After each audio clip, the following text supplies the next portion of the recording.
লিও কি করো? মাছ তো ধরতে পারতেছো না? দুইটা মাছ। নানু, ওই যে মাছ, ওই যে মাছ, ওই যে সামনে মাছ। এই সামনে মাছ। কিন্তু আমার নানু ধরতে পারতেছে না। মনটা বড় খারাপ।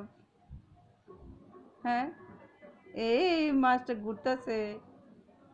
আরেকটা মাছ কই? দুইটা মাছ না? তুই কি করছস রে? এই দুইটা মাছ আছে, আছে, মাশাআল্লাহ দুইটা মাছ আছে। কিছু করিস না নানু, কিছু করিস না।